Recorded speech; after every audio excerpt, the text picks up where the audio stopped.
Les leçons de la réussite d'Akon, gestion de l'argent et relations. Avant d'aller plus loin, nous vous invitons à mettre une pause à cette vidéo, à cliquer sur le pouce bleu, vous abonner et activer la cloche de notification pour ne rien rater de nos prochaines vidéos.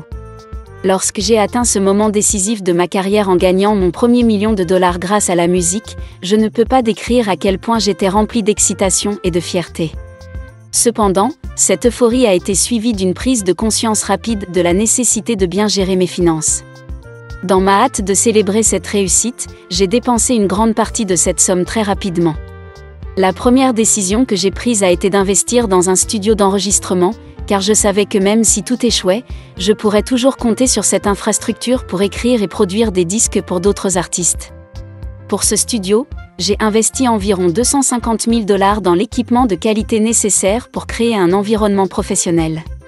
Cette décision était stratégique, car elle me permettait de diversifier mes sources de revenus en soutenant d'autres artistes tout en continuant à travailler sur ma propre musique. Ensuite, j'ai pris soin de ma famille, ce qui était une priorité pour moi.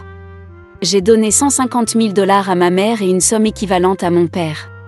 Je voulais m'assurer qu'il n'ait jamais à se soucier de l'argent.